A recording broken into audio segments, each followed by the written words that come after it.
Hang on guys, so this video we're going to go through an update as to where we're at with our budget trailer. Now, did have a lot of footage that I was doing as I was building it, so we're pretty much, I'm going to say we're halfway through. For some reason all the footage that I had is corrupted and can't use, but so here we are at mate's block. We'll go through this. I'm sitting by the fire at the moment, just trying to warm up. So, I mean, yeah, it's not quite winter yet in Alice Springs. Still, you know, I mean, this is 9 o'clock in the morning during the week, and it's 11 degrees. So, I mean, the sun helps, but still need to keep warm. So, yeah, we'll go through this. All right, so we'll start with the vehicle. So many of you followed previous videos would have seen that we had a awning on the side here, as well as a shower awning on the driver's side. So to keep in line with the budget, we've actually removed the awning off the side of the vehicle and the shower awning on the other side, and we're using it on the camper. All right, so coming in, so as I said, we've taken the awning off the vehicle. It's now sitting on the camper itself. So this one's a XTM 2.5 by 2.5. Now, stupidly didn't bring pegs to peg it out this morning. We see the fire also burning off a lot of palms, so it wasn't anticipated, but figured it was a good time. So front box. So we've extended the A-frame on the trailer. So originally it came to, so this is the end of the original A-frame. So I've kept the original A-frame. I've obviously just modified it and put a more heavy duty square tubing on there. We've run Anderson for the DC-DC into the frame itself, and same with the trailer plug. I just added some plating on the A-frame just for standing on top of it. Obviously I'll use this trailer as a work trailer as well. So on the front we've got 2 water jerrys. Now, longer trips, we'll end up putting the water jerrys somewhere else, possibly in the vehicle itself, in front of the kids' feet, and then just run diesel. So we've got 110 watt solar, which was on the previous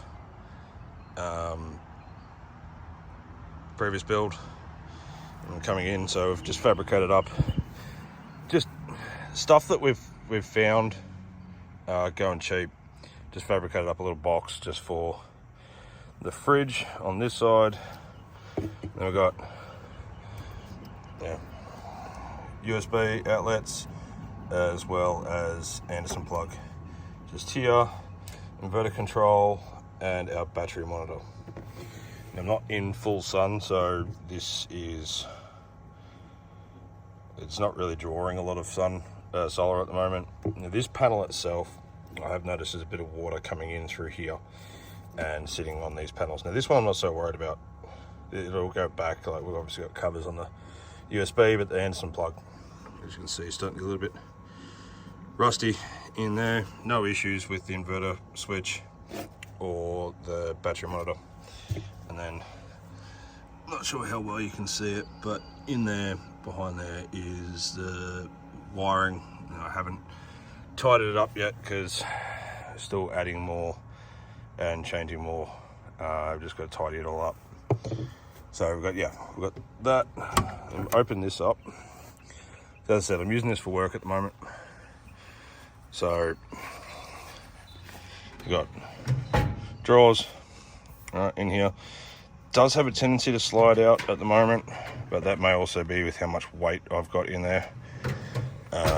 So this is what we're going to be using as pantry drawer. Now at the moment I've just got all my tools in there and it seems to work really well. Power board over here, so I've got the inverter over the other side. I'm not sure if the breaker's on or not, but no, breaker's off. So underneath that, I've got the breaker for the inverter. So when the inverter's not being used, we'll actually disconnect the breaker so there's no power going to the inverter. But when the power's on, obviously we can charge. I can charge my phone, iPads, you know, power tools from this side, and we will be adding. So at the moment, we've got nothing here, right? So the idea is we're going to run a board along here and with a wall up coming this way, all right? Now the idea with that is that for some reason I was running Starlink on the other side. Now I do have it with me, it's just not set up. But we had been finding that there was some interference, not a lot, just some interference coming from the inverter.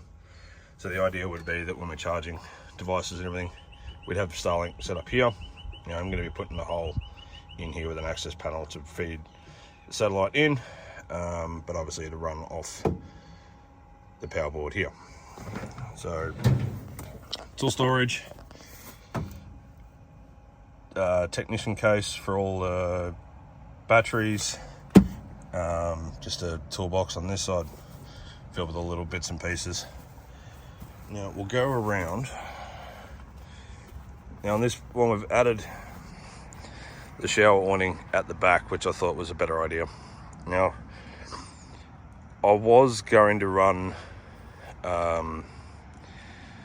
rise up doors, but I found that if we have the doors open like this, it does allow, obviously with the awning above us, the idea of having doors folding up, we might get in the way of the awning. But obviously this door will be open to this point, and we are going to have some modifications to that. But coming off the back here, so this is only just temporary, just to run it and see how it goes. We've bolted some framing on either side, and I've mounted our spare tire up the top. All right, so being at the back of the trailer does allow some, you know, bit of privacy, obviously still keeping within our little camp area. I've upgraded the latch on the base here. It is a very snug fit to get the door open. At the moment we've just got plywood in there, getting ready for finke. And also the weight in the bottom of the trailer does tend to help it. So on this side of the drawbar box is where the battery and wiring and everything is. Won't show you in there because it's a bit of a rat's nest. But yeah, this is that breaker that I was talking about for the inverter. So that runs up to the positive side there. Positive side coming into the breaker is coming in through the drawbar box. That's where the battery sits. Now, solar charge controller. At the moment, this one is just running a new solar panel that we've got sitting on top of the trailer. And then we've got another solar controller in the box running this one. So separate solar charge controllers, first aid kit, solar blanket. Now that solar blanket, I can link it in with this solar charge controller, but also have provisions with the one in there for a secondary connection and even the third connection with the DC-DC. So just miscellaneous stuff for work, you know, stuff around here. So yeah, so coming up, and this is where this platform does help. So up here, we've got a 350 watt solar with our spare tire mounted there. So that solar panel, big one up here, that is going to be lifted up. So I'm going to have that in line with the awning, with provisions to slide possibly table underneath and just some extra storage. At the moment, obviously the awning's got put on Friday. Yeah, Friday. So today being Monday, went out on the weekend testing it, and yeah, it seems to be working fine. So we will be raising up this solar panel. does get a bit of interference from the spare tire and also from this solar panel. Not a lot, so it's not a big deal, but yeah. So that one, 350 watts. So yeah, at the moment we haven't upgraded that battery. That's in the process. So we are going to be upgrading to lithium. Currently we've still got an AGM in there. I mean, the 350 watt, I can run 18 volt power tool batteries, charge them all day. I can crank Starlink all day, which surprisingly, like Starlink, I found that it's drawing about 3.4 amps on its own. It has a big surge during startup. It does tend to taper off, but I think it just depends on how much it is searching. So yeah, the more it searches for satellites, obviously the more power it's going to draw. But yeah, this is where we're at so far with this, guys, and just thought I'd give you a quick rundown as to where we're at, because obviously we haven't had any videos for a while, because yeah, just everything that we've had in this build, the files got corrupted and weren't savable. So yeah, hope you guys have a good week. By the time you're seeing this, it'll be Monday afternoon, and we'll have a video edited and out, ready to go. So take care, have a good week. If you're liking the video, please give it a like, share, subscribe. If you're not subscribed, like I've noticed that 95% of the people that watch our videos aren't subscribed. Does help, helps get videos out there for people that find it helpful.